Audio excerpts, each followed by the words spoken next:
രാഹുൽ ഈശ്വറിൻ്റെതുപോലെയുള്ള അഭിപ്രായങ്ങൾ കേരളത്തിൽ പറയുന്നത് ന്യൂനപക്ഷങ്ങളിലെ ന്യൂനപക്ഷമായിട്ടുള്ള ഒരു വിഭാഗം മാത്രമാണ്. ഇത് കണ്ടുകൊണ്ടിരിക്കുന്നവർക്കും അതിൽ വലിയ അമർഷമുണ്ട് എന്നാണ് ഞാൻ മനസ്സിലാക്കുന്നത്. അതൊരു അധമമായ അഭിപ്രായമായിട്ടാണ് എനിക്ക് തോന്നുന്നത്. സഖാവിനെ നമുക്ക് അടുത്തു നിന്നും ദൂരെ നിന്നും ഒക്കെ കാണുമ്പോൾ ഒരു വിസ്മയമായിട്ടും മാതൃകയാക്കുന്നതിൽ വളരെ അഭിമാനവും തോന്നുന്ന ഒരു നേതാവാണ്.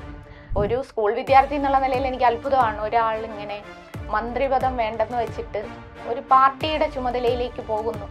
അപ്പോൾ മാധ്യമങ്ങൾ പുറത്തുവിടുന്ന പിണറായി എന്നുള്ളൊരു വ്യക്തിയെക്കുറിച്ചുള്ള ഇമേജിൽ നിന്നും എത്രയോ വ്യത്യസ്തമായിട്ടാണ് അദ്ദേഹം ജനങ്ങളോട് സംസാരിക്കുന്നതും ഇടപെടുന്നതും. പിന്നെ ചിലപ്പോഴൊക്കെ നേരിട്ട് ഫോണിൽ വിളിച്ചിട്ട് വളരെ പരുഷമായി സംസാരിക്കും, ദേഷ്യപ്പെട്ട് സംസാരിക്കാറുണ്ട്. തുല്യത എന്ന് പറയുന്നത് ആണും പെണ്ണും ഒരുമിച്ച് എല്ലാ പ്രവർത്തനങ്ങളിലും തുല്യമായി ഇടപെടുക എന്നുള്ളതാണ്. ആണും പെണ്ണും മാത്രമല്ല, ആരൊക്കെയാണോ ഇവിടെ ഇപ്പോൾ ഉള്ള ലൈംഗിക വൈവിധ്യങ്ങളെല്ലാം ഉണ്ട്. അപ്പം എല്ലാവർക്കും അവകാശപ്പെട്ടതാണ് നമ്മുടെ നാട്. ഇഞ്ചി my meal partner. Hi hello and welcome to milestone makers presents talk of the town. ഇന്ന് ടോക്ക് ഓഫ് ദി ടൗണിൽ എൻ്റെ കൂടെ ഉള്ളത് ചിന്ത ജെറോമാണ്. Welcome to the show. Thank you. ഞാൻ താങ്കളെയാണ് ഇന്റർവ്യൂ ചെയ്യാൻ പോകുന്നത് എന്ന് ഞാൻ എൻ്റെ ഒരു സുഹൃത്തിനോട് പറഞ്ഞു. സോ അദ്ദേഹം താങ്കളോട് മുന്നേ ഇന്ററാക്ട് ചെയ്തൊരു വ്യക്തിയാണ്.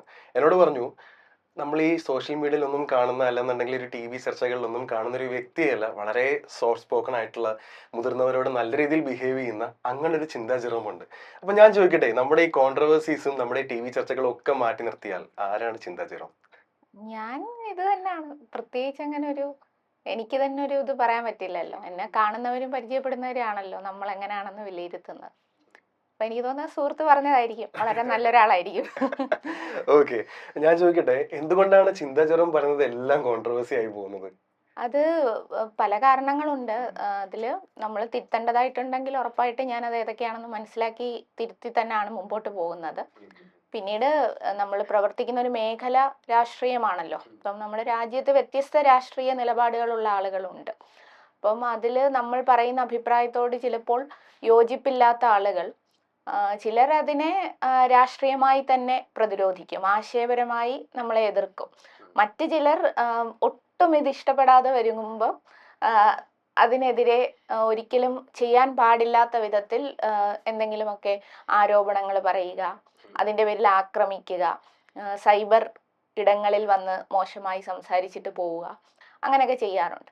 അത് ഈ പറഞ്ഞതുപോലെ പലരും നമ്മളെ വ്യക്തിപരമായി അറിയാത്ത ആളുകളാണ്. നമ്മുടെ ഈ ഒരു പൊതു ഇടത്തിലുള്ള ഇടപെടലുകൾ മാത്രമേ കാണുന്നുള്ളൂ, അല്ലാതെ വ്യക്തിപരമായി നമ്മളെ അറിയില്ല. അപ്പം ചിലപ്പം അവർക്ക് ഇഷ്ടപ്പെടാറില്ല, അപ്പം അങ്ങനെയൊക്കെ പ്രതികരിക്കാറുണ്ടാവും. അതൊക്കെ അങ്ങനെ ചെയ്യുന്നവർ ചെയ്യട്ടെ. അപ്പോൾ ഓരോരുത്തർ ഏത് വിധത്തിലാണ് പ്രതികരിക്കുക എന്നുള്ളത് അവരുടെ സ്വാതന്ത്ര്യമാണ്. അത് അവരുടെ സ്വഭാവവുമാണ് പുറത്തു കൊണ്ടുവരുന്നത്. അപ്പോൾ നിങ്ങൾ നന്നായി പ്രതികരിച്ചാൽ അതിൻ്റെ അർത്ഥം നിങ്ങളൊരു നല്ല വ്യക്തിയാണ്. നിങ്ങൾ വളരെ സ്ത്രീവിരുദ്ധമായി അശ്ലീലങ്ങളൊക്കെ പറഞ്ഞു തുടങ്ങിയാൽ അത് നിങ്ങളുടെ സ്വഭാവമാണ് പുറത്തു വരുന്നത്, നിങ്ങളെ തന്നെയാണ് അതിലൂടെ തെളിയുന്നത്. അതങ്ങനെയൊക്കെ പറയുന്നവർ അതൊന്ന് ചിന്തിച്ച് ചെയ്യണം എന്നുള്ളതേ ഉള്ളൂ. ഈ റിയാക്ട് ചെയ്യുന്നത് ഓരോരുത്തരുടെയും റൈറ്റ് ആണ്, ആർക്കും എങ്ങനെയുള്ള റിയാക്ട് ചെയ്യാമെന്ന് പറഞ്ഞു. പക്ഷെ എന്നിരുന്നാലും ഈ സോഷ്യൽ മീഡിയ പോലെയുള്ള നമ്മുടെ പ്ലാറ്റ്ഫോംസിൽ വന്നിട്ട് വളരെ മോശം കമന്റ് പറയുമ്പോൾ എവിടെയെങ്കിലുമൊക്കെ നമ്മൾ അഫക്ട് ചെയ്യത്തില്ലേ? പിന്നെ ആദ്യഘട്ടത്തിലൊക്കെ എനിക്ക് വളരെ പ്രയാസമായിരുന്നു. അപ്പം ഞാനും അമ്മയും മാത്രമേ ഉള്ളൂ. അപ്പം ഞാൻ അമ്മയുടെ അടുത്തും, അമ്മ പിന്നെ അന്നൊന്നും അത്ര സോഷ്യൽ മീഡിയ പ്ലാറ്റ്ഫോംസിലൊന്നും ഉണ്ടായിരുന്നില്ല. അപ്പോൾ അതുകൊണ്ട് മമ്മി അത്ര അറിയുന്നില്ല ഈ ഇങ്ങനെയൊക്കെ ഉണ്ടാവുന്നു എന്നുള്ളത്. എന്നാലും ഞാൻ പ്രയാസപ്പെട്ടിരിക്കുമ്പോൾ എന്താണെന്നൊക്കെ ചോദിക്കുകയും പിന്നീട് ഞങ്ങൾ രണ്ടും പുറത്തേക്ക് പോകുമ്പോൾ ചിലരൊക്കെ വന്ന് പറയുമ്പം ആണ് അമ്മ ഇതിൻ്റെ ഒരു ഗൗരവം അറിയുന്നത്. ഞാൻ ഈ അടുത്ത ദിവസങ്ങളിൽ ക്യൂബയിൽ പോയപ്പം മമ്മിക്ക് കൂട്ടുനിന്ന ആള് മമ്മിക്ക് ഇൻസ്റ്റഗ്രാം അക്കൗണ്ട് എടുത്തു കൊടുത്തു. അതുകൊണ്ട് ഇപ്പൊ അമ്മ എല്ലാം കൃത്യമായിട്ട് കാണുന്നുണ്ട്, അറിയുന്നുണ്ട്. അപ്പോഴൊക്കെ അമ്മയ്ക്ക് വലിയ പ്രയാസവും സങ്കടവും ഒക്കെ തോന്നും. ഞാൻ പിന്നെ ഇപ്പൊ അങ്ങനെ ഇല്ല. കാരണം എനിക്കറിയാലോ ഇതൊക്കെ ആ ഒരു സമയത്ത് നമ്മളോടുള്ള വ്യക്തിപരമായ ദേഷ്യം കൊണ്ടൊന്നും പറയുന്നതല്ല, അവരുടെ ഒരു രാഷ്ട്രീയമായ എതിർപ്പാണ് ഇതിനൊക്കെ കാരണം. അപ്പൊ അത് ഭാവിയിൽ അവരും ഞങ്ങൾ ഉയർത്തുന്ന രാഷ്ട്രീയത്തിനൊപ്പം വരും എന്ന് തന്നെയാണ് എനിക്ക് തോന്നുന്നത്. ചില സന്ദർഭങ്ങളിൽ നമുക്ക് തോന്നാറുണ്ട്, ഇപ്പോൾ താങ്കൾ പറയുന്ന ഇതേ കാര്യം ഒരുപക്ഷെ ഒരു പുരുഷൻ പറഞ്ഞാൽ ഇത്രയധികം ഒരു സോഷ്യൽ മീഡിയ ബുള്ളിങ്ങോ അല്ലെങ്കിൽ ഒരു പ്രശ്നം വരണം എന്നില്ല. സോ ആ ഒരു ഡിഫറൻസിയേഷൻ താങ്കൾ എങ്ങനെയാണ് നോക്കി കാണുന്നത്? അങ്ങനെ ഉണ്ട്, തീർച്ചയായിട്ടും ഉണ്ട്. ഇപ്പം ഒരേ അഭിപ്രായം ആണും പെണ്ണും പറഞ്ഞാൽ പുരുഷനാണ് പറയുന്നതെങ്കിൽ അതിനോട് കുറച്ചുകൂടി വേറൊരു തരത്തിലുള്ള എതിർപ്പാണ് ഉണ്ടാകാറുള്ളത്. എതിർപ്പുണ്ടാകും, വളരെ ശക്തമായി തന്നെ ജനങ്ങൾക്ക് അവരുടെ വ്യത്യസ്തമായ അഭിപ്രായങ്ങളും എതിർപ്പുകളും ഉണ്ടാവും. പക്ഷെ പുരുഷനോട് അതിൽ സ്വീകരിക്കുന്ന ഒരു സമീപനം അല്ല സ്ത്രീയോട്. പലപ്പോഴും സൈബർ ലിഞ്ചിങ്, ഒരു സ്ത്രീ എന്നുള്ള നിലയിൽ നമ്മുടെ സ്ത്രീത്വത്തെ അപമാനിക്കുന്ന നിലയിലുള്ള പോസ്റ്ററുകൾ, ഫോട്ടോകളൊക്കെ എടുത്ത് മോർഫ് ചെയ്തിടുക ഉണ്ടാവുന്നുണ്ട്. തീർച്ചയായിട്ടും ഒരുപാട് ഉണ്ടാവുന്നുണ്ട്. അതേപോലെ തന്നെ ചിലപ്പോഴൊക്കെ നേരിട്ട് ഫോണിൽ വിളിച്ചിട്ട് വളരെ പരുഷമായി സംസാരിക്കും, ദേഷ്യപ്പെട്ട് സംസാരിക്കാറുണ്ട്. നേരിട്ട് ഫോൺ കോളൊക്കെ ഒരു ഇൻസിഡന്റ് പറയാമോ? അങ്ങനെ പേടിപ്പിക്കുന്ന എന്തെങ്കിലും തരത്തിലുള്ള ഇൻസിഡന്റ് ഉണ്ടായി? ഒരുപാട് തവണ ഉണ്ടായിട്ടുണ്ട്. അതിപ്പോഴല്ല, ഞാൻ SFI പ്രവർത്തകയായി വരുന്ന ഘട്ടത്തിൽ. അന്നൊക്കെ നമുക്കതൊരു വലിയ പ്രയാസകരമായ സംഭവമാണല്ലോ. ഇങ്ങനെ ഫോണിൽ വിളിച്ചാരെങ്കിലും വളരെ ദേഷ്യപ്പെട്ട് പറയുന്നു. ഇപ്പോഴും ഉണ്ട്. നമ്മൾ ചില ചാനൽ ചർച്ചയിലൊക്കെ പോയിട്ട് തിരിച്ചു വന്നു കഴിയുമ്പോൾ കൂടുതലും വിദേശ കോളുകളാണ് വരുന്നത്, നെറ്റ് കോൾസ് ആണ് വരുന്നത്. നെറ്റ് കോൾസ് വരുമ്പോഴേ നമുക്കറിയാം ഇതാണ്. ചിലതൊക്കെ ഞാൻ ചിലപ്പോൾ എൻ്റെ കയ്യിലായിരിക്കില്ല ഫോൺ, അപ്പോൾ നമ്മുടെ കൂടെയുള്ള സുഹൃത്തുക്കളൊക്കെ എടുത്ത് സംസാരിക്കും. അല്ലെങ്കിൽ ഞാൻ തന്നെ. പക്ഷെ രസകരമായ ഒരു അനുഭവം, ഒരു നെറ്റ് കോളിലൂടെ വിളിച്ച് വളരെ ദേഷ്യപ്പെട്ട് സംസാരിച്ചു തുടങ്ങി. ഞാൻ പറഞ്ഞ, ചേട്ടാ പറ, ഏതാണ് ചേട്ടന് പ്രശ്നമായത്? അപ്പോൾ അത് നിങ്ങൾ അങ്ങനെ എന്താ എന്ന് പറഞ്ഞത്, അതിൽ അർത്ഥമില്ല, അതങ്ങനല്ല. ഞാൻ പിന്നെ, ആണോ ചേട്ടാ, അതിൽ ഏത് ഭാഗമാണ് ചേട്ടാ, ഏത് മിനിറ്റിലായിരുന്നു പ്രശ്നം എന്ന് പറഞ്ഞ് സംസാരിച്ച് കഴിഞ്ഞപ്പോൾ പുള്ളിക്ക് ഭയങ്കര ഒരു സ്നേഹം വന്നു. അപ്പോൾ പുള്ളി പറഞ്ഞു, ഇല്ല ഞാൻ ഇങ്ങനല്ല കേട്ടോ, ചിന്താജറോം എന്ന് പറഞ്ഞപ്പോൾ ഞാൻ കരുതി നിങ്ങൾ കുറച്ചുകൂടി തിരിച്ച് എൻ്റെ അടുത്ത് ദേഷ്യപ്പെട്ട് സംസാരിക്കുമെന്ന്.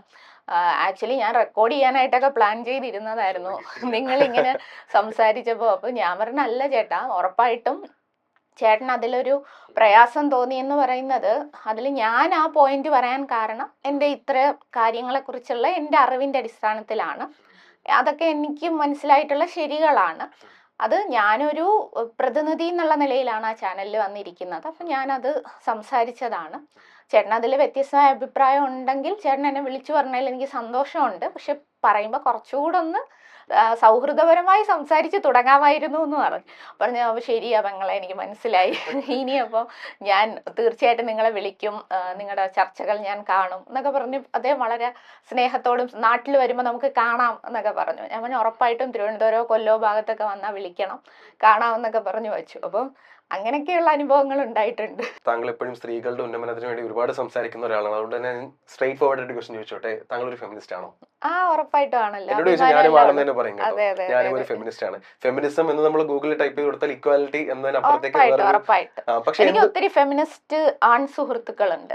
അങ്ങനെയുള്ള സുഹൃത്തുക്കളെയാണ് കൂടുതലും ഞാൻ മെയിൻറ്റെയിൻ ചെയ്യാൻ ആഗ്രഹിക്കുന്നത്. കാരണം ഈക്വലി നമ്മളെപ്പോലെ തന്നെ ഫെമിനിസ്റ്റ് ആശയങ്ങൾ ഉയർത്തിപ്പിടിക്കുക എന്ന് പറയുന്നത് ജീവിതത്തിൽ വളരെ പ്രധാനപ്പെട്ട ഒന്നാണല്ലോ.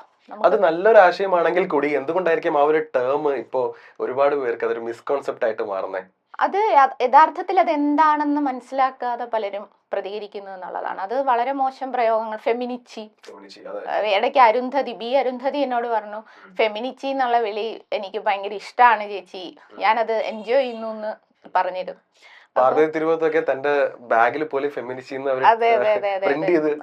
പാർവതി ആയാലും റീമ ആയാലും നമുക്കങ്ങനെ ഇപ്പം അവര് സിനിമാ മേഖലയിൽ വളരെ പ്രശസ്തരാണ്. അങ്ങനെ ആയിട്ടുള്ളവരും അല്ലാത്തതുമായിട്ടുള്ള എന്നാൽ സ്ത്രീപക്ഷ നിലപാട് ഉയർത്തിപ്പിടിക്കുന്ന ഒരുപാട് മനുഷ്യർ ഇവിടെ ഉണ്ട് എന്നുള്ളതാണ് ഈ ഭൂമിയെ കൂടുതൽ സുന്ദരമാക്കുന്നത്. ഇപ്പൊ കഴിഞ്ഞ ദിവസങ്ങളിലൊക്കെ നമ്മൾ ചില സുഹൃത്തുക്കളെ പരിചയപ്പെട്ടു, QR കമ്മ്യൂണിറ്റിയിലുള്ളവർ. അവരും ഈ നാടിനകത്ത് ജീവിക്കണം, അതും ഞങ്ങളുടേത് കൂടിയാണ് ഈ ഭൂമി എന്ന് പറഞ്ഞുള്ള ഒരു കോൺസെപ്റ്റ് മുമ്പോട്ട് വയ്ക്കുകയും അതിന് അംഗീകാരം നേടാൻ വേണ്ടി പോരാടുകയും ചെയ്യുന്നവരാണ്. അപ്പൊ ഈ മാർജിനലൈസ്ഡ് ആയിട്ടുള്ള എല്ലാ മനുഷ്യരുടെയും പ്രശ്നങ്ങളെ നമ്മൾ അഡ്രസ്സ് ചെയ്യണമെന്നുള്ളതാണ്. ഇപ്പൊ ദളിത് വിഷയങ്ങൾ, നമ്മുടെ സമൂഹത്തിൽ ദളിതർ അനുഭവിക്കുന്ന പ്രശ്നങ്ങൾ വളരെ വലുതാണ്. ഒരു വ്യക്തി, ഒരു ദളിതയായ വനിത രാഷ്ട്രപതി ആയതുകൊണ്ട് മാത്രം നമുക്ക് മുഴുവൻ പ്രശ്നങ്ങളും പരിഹരിക്കപ്പെട്ടിട്ടില്ല.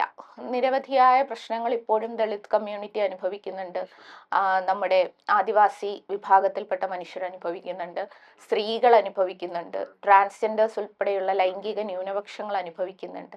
അപ്പം ഇതെല്ലാം നമ്മൾ അഡ്രസ്സ് ചെയ്യണം, അതിൽ അവരെ മുഖ്യധാരയിലേക്ക് കൊണ്ടുവരാൻ കഴിയണം. ഈ സ്ത്രീകൾക്ക് സംവരണം എന്ന് പറയുന്നൊരു പരിപാടി ഉണ്ടല്ലോ, അതായത് ഇപ്പൊ പൊളിറ്റിക്സിലാണെന്നുണ്ടെങ്കിലും ഇത്രയും സീറ്റ്സ് സ്ത്രീകൾക്കാണ്, അല്ലെങ്കിൽ ഫീമെയിൽ ആയിട്ടുള്ള ലീഡേഴ്സിനാണ് എന്നൊക്കെ പറയുന്നുണ്ട്. പക്ഷെ എന്നാലും ഒരു പക്ഷം ആൾക്കാർ പറയുന്നത് ഈ പറയുന്ന സ്ത്രീകളെ ഉൾപ്പെടുത്തുന്നത് അതൊരു ഫേസ് വാല്യൂവിന് വേണ്ടി മാത്രമാണ്, പിന്നിൽ നിന്ന് പ്രവർത്തിക്കുന്നത് പുരുഷന്മാർ തന്നെയാണ്. എത്രത്തോളം സത്യമുണ്ട് പൊളിറ്റിക്സിൽ ഈ ഒരു സ്റ്റേറ്റ്മെന്റിന്? ഒരു സത്യമില്ല. കാരണം സ്ത്രീകൾ പ്രധാന പദവിയിലേക്ക് വരുന്ന ഇടങ്ങളിലെല്ലാം വളരെ മികവുറ്റ പ്രവർത്തനമാണ് കാഴ്ചവെക്കുന്നത്. ഇത് പണ്ട് തദ്ദേശ സ്വയംഭരണ തെരഞ്ഞെടുപ്പുകളിൽ സ്ത്രീകൾക്ക് സംവരണം ഏർപ്പെടുത്തിയ സമയത്ത് അന്നൊരു വലിയ ഡിസ്കഷൻ വന്നു, ഇത് പിൻസീറ്റ് ഡ്രൈവിംഗ് ആണ്, ഇനി ഇവരുടെ ഭർത്താക്കന്മാരാണ് ഭരിക്കാൻ പോകുന്നത്. പക്ഷെ അതിനെയൊക്കെ നമ്മൾ പൊളിച്ചെഴുതി. ഞാൻ എപ്പോഴും അഭിമാനത്തോടു കൂടി പറയുന്ന ഒരു കാര്യമാണ്, നമ്മുടെ ഈ ജനറൽ സീറ്റുകളിലും ഇപ്പോൾ സ്ത്രീകൾ മത്സരിക്കുന്നുണ്ട്. 50% സംവരണ സീറ്റ് ഉണ്ട് ലോക്കൽ ബോഡി ഇലക്ഷൻസിൽ. അത് കഴിഞ്ഞ് ജനറൽ സീറ്റുകളിലും സ്ത്രീകൾ മത്സരിക്കുകയും വിജയിക്കുകയും ചെയ്തു. ഇപ്പോൾ കൊല്ലം കോർപ്പറേഷന്റെ ചുമതലയായിട്ടാണ് ഞാനിപ്പം നിൽക്കുന്നത്. അതിൽ കൊല്ലം കോർപ്പറേഷനിൽ LDF പാനൽ വെച്ചപ്പോൾ 56 വാർഡുകളിൽ സംവരണം കഴിഞ്ഞ് ആണിനും പെണ്ണിനും മത്സരിക്കാൻ പറ്റുന്ന 2 ജനറൽ സീറ്റുകളിലും സ്ത്രീകളാണ് മത്സരിക്കുന്നത് LDFന്റെ സ്ഥാനാർത്ഥികളായി. അപ്പൊ അതൊരു വലിയ അംഗീകാരമാണ്. സ്ത്രീകൾ അംഗീകരിക്കപ്പെടുന്നു, സ്ത്രീകൾക്ക് അവരുടെ കഴിവ് തെളിയിക്കാൻ ഉള്ള വേദികൾ ഉണ്ടാകുന്നു എന്നുള്ളത്. ഒരു സ്ത്രീ എന്നുള്ള നിലയിൽ ഞാൻ താങ്കളോട് ചോദിക്കുകയാണ്, ഇത്രയും അധികം നമ്മൾ സ്വാതന്ത്ര്യം കിട്ടിയ കാലം തൊട്ടേ സ്ത്രീകളുടെ സ്വാതന്ത്ര്യത്തിന് വേണ്ടിയിട്ടും അവരുടെ സുരക്ഷിതത്വത്തിന് വേണ്ടിയിട്ടും ഒക്കെ ഒരുപാട് സംസാരിക്കുന്നുണ്ട്, അതിന് വേണ്ടിയിട്ടുള്ള ഒരുപാട് കാര്യങ്ങൾ നമ്മൾ ചെയ്യുന്നുണ്ട്. പക്ഷേ ഇന്നത്തെ ഒരു നിലവിലെ ഒരു സോഷ്യൽ കണ്ടീഷനിൽ ഞാൻ ചോദിക്കുകയാണ്, സ്ത്രീകൾ ഇന്ന് സുരക്ഷിതരാണോ നമ്മുടെ നാട്ടിൽ? അങ്ങനെയാണെന്ന് പറയാൻ പറ്റില്ല. കാരണം നമ്മുടെ രാജ്യത്ത് ഒരുപാട് കേസുകൾ റിപ്പോർട്ട് ചെയ്യല്ലേ. ഇപ്പൊ തന്നെ നമ്മുടെ MBBS പഠിച്ചുകൊണ്ടിരുന്ന കുട്ടിയാണല്ലോ ബംഗാളില് യുവ ഡോക്ടറുടെ പീഡനം. അതുപോലെ തന്നെ ഇപ്പം നിർഭയയുടെ സംഭവം നമുക്ക് എല്ലാവർക്കും മനസ്സിലറിയാം. തുടർന്നും എത്രയോ സംഭവങ്ങൾ ഉണ്ടാകും. രാജ്യം മൊത്തത്തിലുള്ള പ്രശ്നങ്ങൾ നിലനിൽക്കുന്നു. അതുപോലെ തന്നെ നമുക്കറിയാം കേസുകൾ എത്രയാണ് ഓരോ സംസ്ഥാനങ്ങളിലും റിപ്പോർട്ട് ചെയ്യുന്നത്. സ്ത്രീധനം എത്രയോ നാൾ മുമ്പ് നമ്മൾ നിരോധിച്ചു. ഇപ്പോഴും സ്ത്രീധനത്തിന്റെ പേരിലുള്ള ക്രൈം രജിസ്റ്റർ ചെയ്യപ്പെടുന്നുണ്ട്. എൻ്റെ ജില്ലയിലാണ് വിസ്മയയും ഉത്രയും എല്ലാം. അപ്പം അതെല്ലാം സ്ത്രീകൾക്ക് നേരെയുള്ള അതിക്രമങ്ങൾ. അതുപോലെ തന്നെ ഇപ്പോഴും വിദ്യാഭ്യാസപരമായും തൊഴിൽപരമായും ഒക്കെ സ്വാശ്രയത്വത്തിലേക്ക് സ്ത്രീകൾ എത്തുമ്പോഴും പൂർണ്ണമായ അർത്ഥത്തിൽ ഒരു തുല്യതയിലേക്ക് എത്താൻ നമുക്ക് ഇനിയും ഒരുപാട് ദൂരം പോകണം. ഞങ്ങൾ DYFI ഇതുമായി ബന്ധപ്പെട്ടൊരു ക്യാമ്പയിൻ സംഘടിപ്പിച്ചിരുന്നു. അതുപോലെ തന്നെ യൂത്ത് കമ്മീഷനും ആ ഘട്ടത്തിൽ ക്യാമ്പയിൻ ഞാൻ ചെയർപേഴ്സൺ ആയിരുന്ന സമയത്ത് ആരംഭിച്ചതാണ്. അന്ന് ഞങ്ങൾ പറഞ്ഞൊരു കാര്യം, ഈ തുല്യതയ്ക്ക് വേണ്ടിയുള്ള പോരാട്ടത്തിൽ അല്ലെങ്കിൽ വലതുപക്ഷവൽക്കരണത്തിനെതിരായിട്ടുള്ള സമരത്തിന് ആ ക്യാമ്പയിൻ, നമ്മൾ സാധാരണ ഒരു ക്യാമ്പയിൻ തുടങ്ങുമ്പോൾ ഇന്ന് മുതൽ ഇന്ന് വരെ എന്നാണല്ലോ ഒരു ക്യാമ്പയിന് നമ്മൾ പറയാം. പക്ഷെ ഈ ക്യാമ്പയിന് നമുക്ക് തുടങ്ങുന്ന ദിവസം മാത്രമേ ഉള്ളൂ. ഇത് എന്ന് അവസാനിക്കും എന്നൊരു ഡേറ്റ് ഇല്ല. കാരണം ഇതിങ്ങനെ കണ്ടിന്യൂസ് ആയി പോകേണ്ട ഒരു പ്രോസസ്സാണ്. മാറ്റം ഉണ്ടാകേണ്ടത് മനുഷ്യന്റെ മനസ്സിനകത്താണ്. അപ്പൊ അതിനുവേണ്ടി നമ്മളിങ്ങനെ നിരന്തരം പറഞ്ഞുകൊണ്ടിരിക്കും. എവിടെയായിരിക്കും നമുക്കൊരു പാളിച്ച പറ്റിയിരിക്കുക? കാരണം ഇത്രയധികം നമ്മൾ സംസാരിക്കുന്നുണ്ട്, ഇത്രയധികം ആൾക്കാരെ നമ്മൾ അവബോധരാക്കുന്നുണ്ട്, ഇതിനെപ്പറ്റി നിരന്തരം സംസാരിക്കുന്നു, പ്രൊട്ടസ്റ്റുകൾ നടക്കുന്നു, ഒരുപാടധികം ആൾക്കാർ മുൻനിരയിൽ വന്ന് ഇതിനെപ്പറ്റി സംസാരിക്കുന്നുണ്ട്. ബട്ട് സ്റ്റിൽ ഇപ്പോഴും അതൊരു വിഷയം തന്നെയാണ്. എവിടെയാണ് നമുക്കൊരു പാളിച്ച പറ്റുന്നത്? നമ്മുടെ ഒരു കോൺസ്റ്റിറ്റ്യൂഷൻ സിസ്റ്റം തന്നെയാണോ അവിടുത്തെ ഒരു പ്രശ്നമായിട്ട് വരുന്നത്? അല്ല, അതിന്റെ മാറ്റം ഉണ്ടാകേണ്ടത് മനുഷ്യന്റെ മനസ്സുകൾക്കകത്താണ്. നിയമമുണ്ട് നമുക്ക് കർശനമായി, ഭരണഘടന തുല്യത ഉറപ്പ് നൽകുന്നുണ്ട്. പക്ഷേ മനസ്സിനകത്തൊരു മാറ്റം, ചിന്തയ്ക്കകത്തൊരു മാറ്റം, ചിന്താഗതിയിൽ ഒരു മാറ്റം ഉണ്ടാകണം. അപ്പൊ സതി പണ്ട് നിരോധിച്ച സമയത്ത് സ്ത്രീകൾ തന്നെ പലരും പറഞ്ഞതായി കേട്ടിട്ടുണ്ട്, ഇല്ല ഞങ്ങൾ ഭർത്താവിന്റെ ചിതയിൽ ചാടാൻ തയ്യാറാണ് എന്ന് പറഞ്ഞ് നിരോധിച്ചിട്ടും അതിനു വേണ്ടി ഇറങ്ങി പുറപ്പെട്ടിട്ടുണ്ട്. അപ്പൊ ഇതൊക്കെ ഒരു ബോധ്യമായി മനസ്സിന്റെ ആഴങ്ങളിൽ അങ്ങ് പടരുന്നതാണ്. എപ്പോഴും നമ്മൾ പറയുന്നൊരു വാക്കാണ് സോഷ്യൽ കണ്ടീഷനിങ് എന്നുള്ളത്. സ്ത്രീകൾ പലപ്പോഴും അങ്ങനെ ഒരു കണ്ടീഷനിങ്ങിന് വിധേയമായി പോവുകയാണ്. എന്ത് വേണം എന്ന് ചോദിച്ചാൽ ഇതൊക്കെ അക്സെപ്റ്റ് ചെയ്യാൻ തയ്യാറാണ്. ഇപ്പൊ ഫെമിനിസ്റ്റ് എന്ന് പറയുമ്പോൾ ഫെമിനിസ്റ്റ് അല്ലാത്ത എത്രയോ സ്ത്രീകളെ നമുക്കറിയാം. എനിക്കൊരു രണ്ടാം പദവി മതി എന്ന് പറയുന്ന ഒരുപാട് സ്ത്രീകളുണ്ട്. അപ്പൊ ആ ഒരു സോഷ്യൽ കണ്ടീഷനിങ്ങിൽ നിന്നും രൂപപ്പെട്ടു വരുന്നതാണ്. അവരെ കുറ്റം പറയാൻ പറ്റില്ല. അവർ വന്നൊരു സാഹചര്യം, അവർ വായിച്ച പുസ്തകങ്ങൾ, അവർ മനസ്സിലാക്കിയ കാര്യങ്ങൾ വെച്ച് പറയുന്ന അതിനൊരു മാറ്റം വരുത്തണം. അതിന് ഒരുപാട് നാളെടുക്കും. പെട്ടെന്നൊന്നും നമുക്കത് മാറ്റാൻ പറ്റില്ല. പക്ഷെ മാറും. ഈ സ്ത്രീകളുടെ സുരക്ഷിതത്വം ഉറപ്പാക്കാൻ വേണ്ടിയാണല്ലോ WCC പോലെയുള്ള സംഘടനകൾ ഇപ്പോൾ രൂപീകരിച്ചിരിക്കുന്നത്. അവരുമായിട്ടുള്ള താങ്കളുടെ ഒരു ഇന്ററാക്ഷൻ എങ്ങനെയാണ്, അല്ലാന്നുണ്ടെങ്കിൽ അത് എങ്ങനെയാണ് നോക്കി കാണുന്നത്? ഇപ്പൊ സിനിമാ മേഖലയിലാണ് എടുത്തു പറയുന്നത് WCC, അതുപോലെ ഓരോ മേഖലയിലും ഈ ഒരു കമ്മിറ്റി അല്ലെങ്കിൽ ഇതുപോലെ ഒരു കാര്യം വേണ്ട ഒരു കാര്യം തന്നെയാണ്. സോ WCCയെ താങ്കൾ എങ്ങനെയാണ് നോക്കി കാണുന്നത്? നല്ലൊരു സ്ട്രോങ് ആയിട്ടുള്ള ബ്രേവ് ആയിട്ടുള്ള ഇനിഷ്യേറ്റീവ് തന്നെയാണ് WCC എന്ന് പറയുന്നത്. അതിൽ പ്രവർത്തിക്കുന്ന മിക്ക താരങ്ങളും എൻ്റെ സുഹൃത്തുക്കളാണ്. പ്രത്യേകിച്ചും ശ്രീമതി വിധു വിൻസെന്റ്. വിധു ചേച്ചി എൻ്റെ കുട്ടിക്കാലം മുതലുള്ള എൻ്റെ ഒരു മെന്റർ എന്നൊക്കെ വേണേൽ പറയാം. കാരണം ഞാൻ സ്കൂളിൽ പഠിക്കുന്ന സമയത്ത് വിധു ചേച്ചിയാണ് എന്നെ വിളിച്ചുകൊണ്ടുപോയി ചെറിയ ചെറിയ ഞങ്ങളുടെ പ്രദേശത്തുള്ള മത്സരങ്ങളിലൊക്കെ പങ്കെടുപ്പിക്കാൻ കൊണ്ടുപോകുന്നു.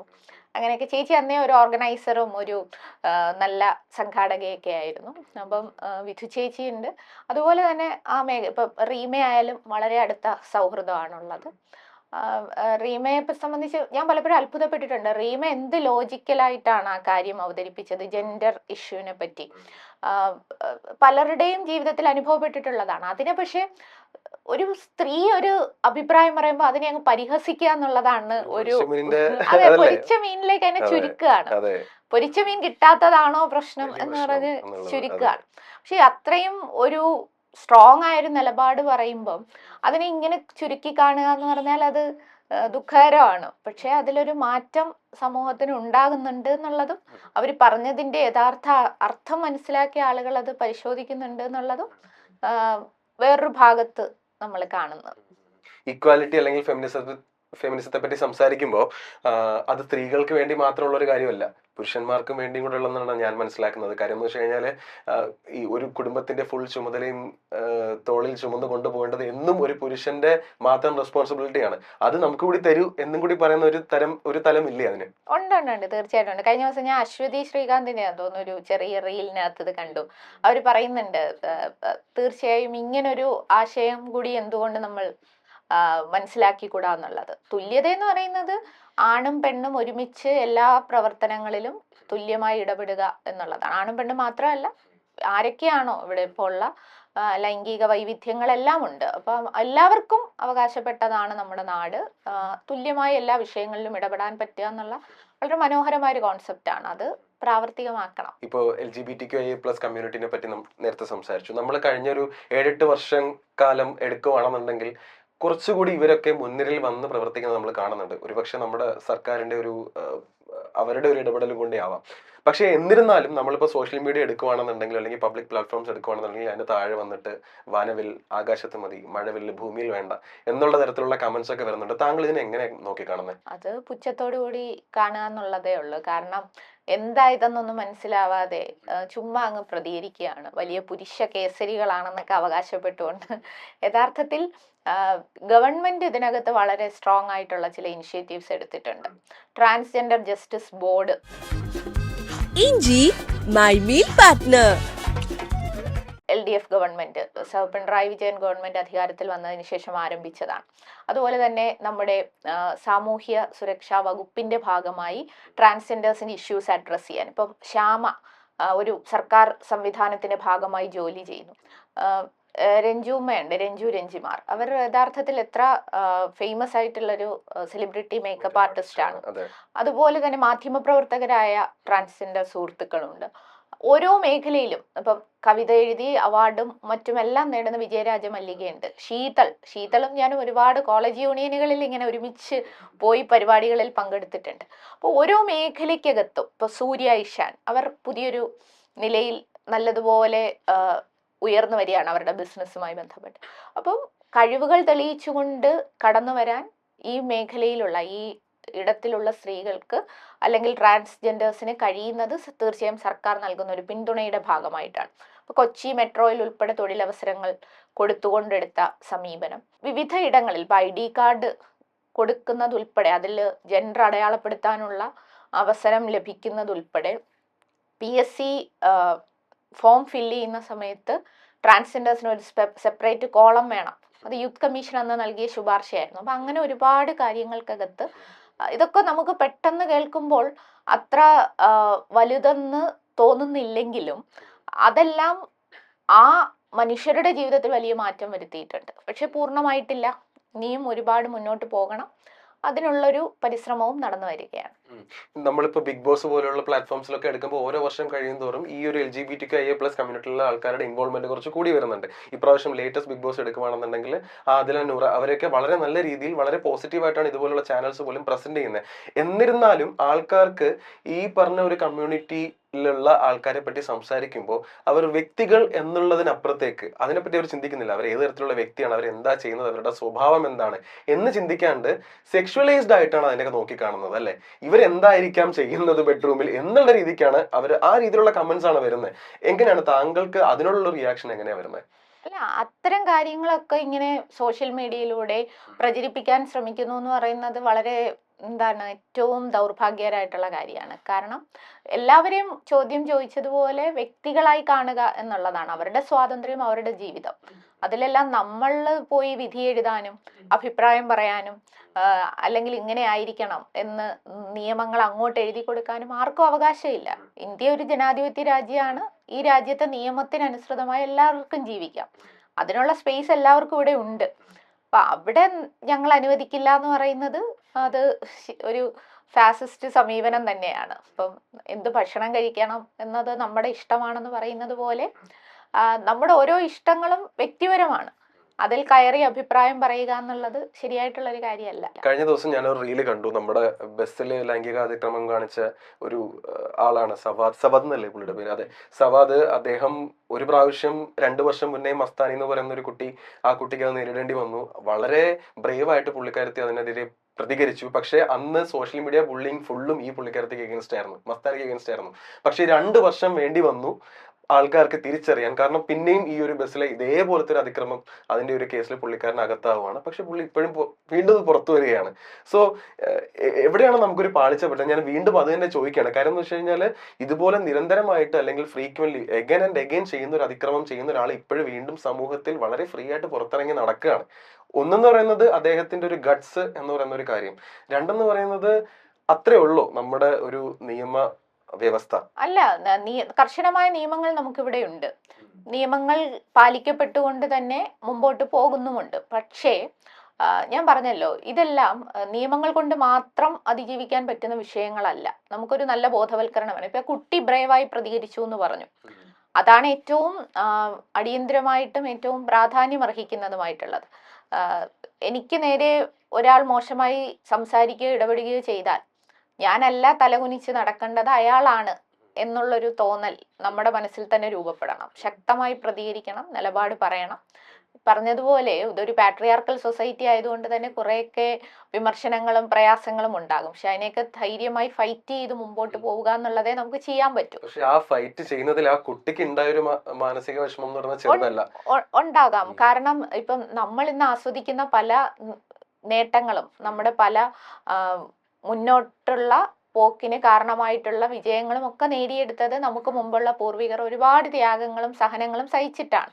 സമരത്തിന്റെയും പോരാട്ടത്തിന്റെയും ഭാഗമായിട്ടാണ്. അപ്പൊ ഈ പുതിയ കാലത്ത് നമ്മളും ചില വിഷയങ്ങൾക്കകത്ത് നന്നായി പോരാടി മുമ്പോട്ട് പോകണം. തീർച്ചയായിട്ടും അവർക്ക് ബുദ്ധിമുട്ട് വ്യക്തിപരമായി ഉണ്ടായിട്ടുണ്ട്. പക്ഷെ അതൊരു സോഷ്യൽ കോസിന്റെ ഭാഗമായിട്ടാണ്, അതൊരു നന്മയ്ക്ക് വേണ്ടിയാണ്. അതിപ്പം 2 വർഷം കഴിഞ്ഞെങ്കിലും തെളിയിക്കപ്പെട്ടു എന്ന് താങ്കൾ പറഞ്ഞല്ലോ. അപ്പൊ അത്തരം ഫൈറ്റ് ചെയ്ത് തന്നെ മുമ്പോട്ട് പോവുക എന്നുള്ളതാണ്. പുറത്തിറങ്ങുമ്പോൾ അവരെ മാലയിട്ട് സ്വീകരിക്കാൻ ഇന്നും ആൾക്കാരുണ്ട്. അതാ ഞാൻ പറഞ്ഞ, നേരത്തെ പറഞ്ഞ പോലെ ഒരു ന്യൂനപക്ഷത്തിലെ ന്യൂനപക്ഷം ഇതിന്റെ ഒക്കെ നിൽക്കുന്നുണ്ട്. പക്ഷെ അത് അങ്ങനെ ഒരു ശാശ്വതമായി നിൽക്കുന്ന ഒന്നല്ല. അവരും ഇതിന്റെ യാഥാർത്ഥ്യം മനസ്സിലാക്കും. സ്വന്തം ജീവിതത്തെ സ്പർശിക്കുന്ന പ്രശ്നങ്ങൾ ഉണ്ടാകുമ്പോൾ തീർച്ചയായും അവർക്ക് അങ്ങനെ മാലയിട്ട് അവരെ സ്വീകരിക്കാൻ കഴിയില്ല. അതുകൊണ്ട് തന്നെ അത്തരം നിലപാടെടുത്ത് നിൽക്കുന്നവർ തിരുത്തി തന്നെ മുമ്പോട്ട് പോയേ പറ്റും. രാഷ്ട്രീയത്തിൽ താങ്കളുടെ ഭാവി പരിപാടികൾ അല്ലെങ്കിൽ പ്ലാൻ എന്തൊക്കെയാണ്? രാഷ്ട്രീയത്തിൽ അങ്ങനെ ഒരു ഭാവി പരിപാടി എന്ന് പറഞ്ഞാൽ പാർട്ടി മുമ്പോട്ട് വയ്ക്കുന്ന നിലപാടുകൾ നടപ്പിലാക്കുന്നതിന് വേണ്ടി ഒരു എളിയ പാർട്ടി പ്രവർത്തക എന്ന നിലയിൽ പാർട്ടിക്കൊപ്പം നിൽക്കുക എന്നുള്ളതാണ്. അതില് ഇപ്പം ചെറുപ്പം തൊട്ടേ ഞാൻ ഒരു ഇടതുപക്ഷ അന്തരീക്ഷമുള്ള കുടുംബത്തിലാണ് ജനിച്ചത്. SFIയുടെ പ്രവർത്തകയായി മാറുന്നത് കോളേജിൽ എത്തുന്ന സമയത്താണ്.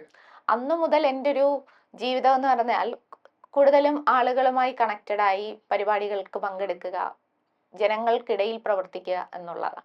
അപ്പം ഭാവിയിലായാലും എൻ്റെ ഒരു ആഗ്രഹം എപ്പോഴും ജനങ്ങൾക്കിടയിൽ പ്രവർത്തിക്കാൻ പറ്റണം.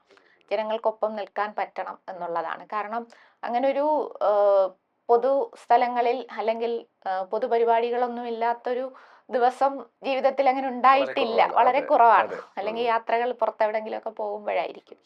അപ്പം അതങ്ങനെ ഇല്ലാതാവുക എന്ന് പറയുന്നത് നമുക്ക് കുറച്ച് ചിന്തിക്കാൻ പറ്റാത്തൊരു കാര്യമാണ്. എപ്പോഴും ഇതുപോലെ ജനങ്ങൾക്കിടയിൽ പ്രവർത്തിക്കാൻ പറ്റുക, അതിന് അങ്ങനെ പ്രത്യേകിച്ചൊരു പദവി അല്ലെങ്കിൽ സ്ഥാനം എന്നതിനപ്പുറത്തേക്ക് ഇടതുപക്ഷ പ്രവർത്തകയായി കമ്മ്യൂണിസ്റ്റ് പാർട്ടിയുടെ CPIM-ന്റെ പ്രവർത്തകയായി നിൽക്കാൻ പറ്റുന്നു എന്നുള്ളത് തന്നെയാണ് ഏറ്റവും വലിയ ഭാഗ്യവും വിജയവും. നമ്മളൊരു പാർട്ടിയിൽ നിൽക്കുമ്പോൾ ആ പാർട്ടിയിൽ നിൽക്കുന്നത് കൊണ്ട് മാത്രം അവരുടെ എല്ലാ ആശയങ്ങളും ഉൾക്കൊള്ളുകയാണോ, അതോ അഭിപ്രായ വ്യത്യാസങ്ങൾ തുറന്ന് പറയാറുണ്ടോ? എങ്ങനെയാണ് ചിന്ത പ്രവർത്തിക്കുന്നത് ഒരു പാർട്ടിയിൽ? നമ്മള് CPIM ഉയർത്തിപ്പിടിക്കുന്ന ആശയം എന്തെന്ന് മനസ്സിലാക്കി അതിൽ ഇഷ്ടപ്പെട്ട് അതിന്റെ ഭാഗമായി നിൽക്കുന്നതാണല്ലോ. അപ്പം പാർട്ടി എടുക്കുന്ന നിലപാടുകൾക്കകത്ത് നമുക്ക് അഭിപ്രായം പറയാൻ പറ്റുന്ന വേദികളുണ്ട്. അപ്പൊ ഞാൻ പാർട്ടിയുടെ സംസ്ഥാന കമ്മിറ്റി അംഗമാണ്. അപ്പം സംസ്ഥാന കമ്മിറ്റി യോഗങ്ങൾ കൂടുന്ന സമയത്ത് നമുക്ക് നമ്മുടെ അഭിപ്രായങ്ങൾ പറയാം. ഓരോ പാർട്ടി സഖാവിനും അദ്ദേഹത്തിന്റെ ഘടകങ്ങളിൽ അഭിപ്രായങ്ങൾ പറയാൻ പറ്റും. അപ്പോൾ പാർട്ടി കോൺഗ്രസ്സുകൾ നടക്കുന്ന സമയത്ത്, പാർട്ടിയുടെ ഏറ്റവും പ്രധാനപ്പെട്ട നയ രൂപീകരണം നടക്കുന്ന സമയത്ത് നമ്മൾ പാർട്ടി മെമ്പർമാർക്ക് മാത്രമല്ല പൊതുജനങ്ങൾക്കും ഇത് വായിച്ചു മനസ്സിലാക്കി അഭിപ്രായങ്ങൾ പറയാനുള്ള അവസരം CPIM സൃഷ്ടിച്ചിട്ടുണ്ട്. അപ്പം അങ്ങനെ ഒരുപാട് നിർദ്ദേശങ്ങളും അഭിപ്രായങ്ങളും പുറത്തു നിന്നും ലഭിക്കുന്നുണ്ട്. അതിന്റെ എല്ലാം അടിസ്ഥാനത്തിലാണ് നമ്മുടെ ഭാവി പ്രവർത്തനങ്ങളും നമ്മൾ സ്വീകരിക്കേണ്ട നയത്തെ സംബന്ധിച്ചും എല്ലാം രൂപീകരിക്കുന്നത്. അപ്പോൾ ഞാനൊരു പാർട്ടി പ്രവർത്തക എന്ന നിലയിൽ എൻ്റെ ഘടകത്തിൽ എൻ്റെ അഭിപ്രായങ്ങൾ പറയും. പക്ഷേ പാർട്ടി എടുക്കുന്ന നിലപാടിനൊപ്പമാണ് നമ്മൾ എല്ലാ ഘട്ടത്തിലും ഒപ്പം പോകുന്നത്. ഞാൻ കാര്യം ചോട്ടെ, താങ്കളുടെ കേരള പൊളിറ്റിക്സ് എസ്പെഷ്യലി നമ്മൾ എടുക്കുകയാണെന്നുണ്ടെങ്കിൽ താങ്കൾക്ക് ഏറ്റവും ഇൻസ്പിറേഷണൽ ആയിട്ട് തോന്നിയ ഒരു ലീഡർ ആരായിരിക്കും? പിണറായി വിജയൻ. ഉറപ്പായിട്ടും. സഖാവിനെ നമുക്ക് അടുത്തു നിന്നും ദൂരെ നിന്നും ഒക്കെ കാണുമ്പോൾ ഒരു വിസ്മയമായിട്ടും മാതൃകയാക്കുന്നതിൽ വളരെ അഭിമാനവും തോന്നുന്നൊരു നേതാവാണ്. ഞാൻ സ്കൂളിൽ പഠിക്കുന്ന സമയത്താണ് സഖാവ് പിണറായി പാർട്ടി സെക്രട്ടറി ആകുന്നു എന്നുള്ള വാർത്ത ചാനലിൽ എഴുതി കാണിക്കുന്നത്. അപ്പൊ അന്ന് ഞാൻ പപ്പായോട് ചോദിച്ചു. അപ്പൊ അന്നത്തെ പ്രധാന വാർത്ത വൈദ്യുതി മന്ത്രി സ്ഥാനം രാജിവെച്ച് CPIM-ന്റെ സെക്രട്ടറി ആകുന്നു എന്നുള്ളതാണ്. ഒരു സ്കൂൾ വിദ്യാർത്ഥി എന്നുള്ള നിലയിൽ എനിക്ക് അത്ഭുതമാണ്, ഒരാൾ ഇങ്ങനെ മന്ത്രിപദം വേണ്ടെന്ന് വെച്ചിട്ട് ഒരു പാർട്ടിയുടെ ചുമതലയിലേക്ക് പോകുന്നു. അപ്പം അതിനെക്കുറിച്ചൊക്കെ ഞാൻ എൻ്റെ അച്ഛനുമായിട്ട് പോയി പപ്പയായിട്ട് സംസാരിച്ചിട്ടുണ്ട്. പപ്പ അതൊക്കെ വിശദീകരിച്ച് തന്നു. പിണറായി സനെ ആദ്യമായിട്ട് ഞാൻ നേരിട്ട് കാണുന്നത് ഞാൻ യൂണിവേഴ്സിറ്റി യൂണിയന്റെ ചെയർപേഴ്സണായി ഇരിക്കുമ്പോൾ യൂണിവേഴ്സിറ്റി യൂണിയന്റെ ഒരു പരിപാടിക്ക് ഉദ്ഘാടനത്തിന് ക്ഷണിക്കാൻ ചെല്ലുമ്പോഴാണ്. കോളേജ് വിദ്യാർത്ഥിയായിട്ടുള്ള ഞാനും അന്ന് യൂണിവേഴ്സിറ്റി കോളേജിലെ വിദ്യാർത്ഥിയായ അരുൺ VK, അയാളാണ് ജനറൽ സെക്രട്ടറി, ഞങ്ങൾ രണ്ടുപേരും കൂടെ ഒരുമിച്ച് പിണറായി സാറിന്റെ ഓഫീസിലേക്ക് ചെല്ലുമ്പോൾ രണ്ട് വിദ്യാർത്ഥികളാണ് ഞങ്ങളെ കസേരയിട്ട് അവിടെ ഇരിക്കാൻ പറഞ്ഞിരുന്ന് ഞങ്ങൾ ക്ഷണം അദ്ദേഹത്തിന് നൽകുന്നു. അദ്ദേഹം പിന്നീട് കുറേ നേരം ഞങ്ങളുമായി വളരെ സ്നേഹത്തോടു കൂടി സംസാരിക്കുന്നു. അപ്പോഴാണ് അദ്ദേഹവുമായി ഒരു അടുപ്പം ഉണ്ടാകുന്നത്. പിന്നെ അപ്പോൾ മാധ്യമങ്ങൾ പുറത്തുവിടുന്ന പിണറായി എന്നുള്ളൊരു വ്യക്തിയെക്കുറിച്ചുള്ള ഇമേജിൽ നിന്നും എത്രയോ വ്യത്യസ്തമായിട്ടാണ് അദ്ദേഹം ജനങ്ങളോട് സംസാരിക്കുന്നതും ഇടപെടുന്നതും. മറ്റൊന്ന് കൃത്യനിഷ്ഠയാണ്. 5 മണിക്കാണ് പരിപാടിയെങ്കിൽ അദ്ദേഹം 4:55 ആ വേദിയിൽ എത്തിയിരിക്കും. അത് പാർട്ടി സെക്രട്ടറി ആയിരുന്നപ്പോഴും അതെ, ഇപ്പോൾ മുഖ്യമന്ത്രി ആയപ്പോഴും അതെ. നമ്മളൊക്കെ ഇപ്പൊ ഇന്റർവ്യൂവിന് തന്നെ വരുന്നതിനകത്ത് സമയം അങ്ങോട്ടും ഇങ്ങോട്ടും ഒക്കെ മാറുന്നുണ്ട്. പക്ഷെ സഖാവിനെ സംബന്ധിച്ച് ഇത്രയും തിരക്കുള്ള മനുഷ്യനാണെങ്കിലും ഓരോ പരിപാടികൾ ഏറ്റ് കൊടുക്കുന്ന സമയത്തിനകത്ത് പാലിക്കുന്ന കൃത്യത ജീവിതത്തിലുള്ളൊരു കൃത്യനിഷ്ഠയാണ്. അത് അത്ഭുതപ്പെടുത്തുന്ന ഒന്നാണ് അദ്ദേഹത്തിന്റെ സ്വഭാവത്തിൽ. ഒരു രാഷ്ട്രീയ നേതാവ് ഇങ്ങനെ ആകരുത് എന്ന് തോന്നിയിട്ടുണ്ടോ ആരെങ്കിലും എടുത്തു പറയാനായിട്ട്? അല്ല, അങ്ങനെ ചില ക്വാളിറ്റീസ് ഒക്കെ ഓരോന്ന് നമ്മൾ കാണുമ്പോൾ ഇങ്ങനെ ഇതൊക്കെ മാറ്റേണ്ടതല്ലേ എന്ന് നമുക്ക് തോന്നാറുണ്ട്. അപ്പം നമ്മൾ മനുഷ്യരോട് കാണിക്കേണ്ട ആത്മാർത്ഥത, സത്യസന്ധത, അതൊക്കെ എല്ലാവർക്കും രാഷ്ട്രീയ പ്രവർത്തകർക്ക് പ്രത്യേകിച്ചും ഉണ്ടാകേണ്ടതാണ്. ഞാൻ പലപ്പോഴും കണ്ടിട്ടുണ്ട്, നമ്മുടെ അടുത്തേക്ക് ഒരു ലെറ്ററുമായിട്ടോ അല്ലെങ്കിൽ ഒരു ആവശ്യമായിട്ടോ ഒരാൾ വരുന്നു എന്ന് പറഞ്ഞാൽ അദ്ദേഹം പൂർണ്ണമായും വിശ്വസിച്ചുകൊണ്ടാണ് നമ്മുടെ അടുത്തേക്ക് എത്തുന്നത്. ഇവിടെ നിന്നും എനിക്കൊരു സഹായം ലഭിക്കും. സഹായം എന്ന് പറഞ്ഞാൽ അവർ ചിലപ്പോൾ ആഗ്രഹിക്കുന്നത് ഒരു നല്ലതുപോലെ അവരോട് തിരിച്ച് സംസാരിച്ച് അവർക്ക് ആ മാനസികമായ പിരിമുറുക്കത്തിൽ നിന്നൊരു ധൈര്യം നൽകുക എന്നുള്ളതാണ്.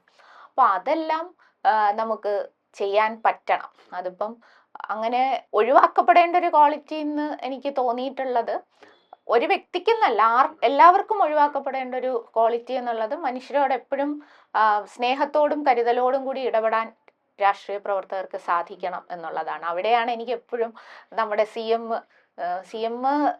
എല്ലാവരും കൊണ്ടുവരുന്ന ഒരു എന്ത് കാര്യത്തിനടുത്ത് വന്നാലും അതെന്താണ് എന്ന് നല്ലതുപോലെ മനസ്സിലാക്കി അത് പഠിച്ച് അതിനകത്ത് അദ്ദേഹം ഒരു തീരുമാനമെടുത്തു കൊടുക്കുന്നതിൽ വളരെ സ്നേഹത്തോടു കൂടി നിൽക്കുന്ന മനുഷ്യനാണ്. അപ്പൊ എന്തായാലും താങ്ക് യു സോ മച്ച്. എനിക്കറിയാം താങ്കൾ Thank you. ഒരു ട്രാവലിൽ നിൽക്കുവാണ്, കൊച്ചിയിൽ നിന്ന് നാട്ടിലേക്ക് പോകാൻ നിൽക്കുമ്പോഴാണ് താങ്കളുടെ വിലപ്പെട്ട സമയം നമുക്ക് തരുന്നത്. ഒരുപാട് സന്തോഷം സംസാരിക്കാൻ പറ്റിയതിൽ. Thank you so much. Thank U.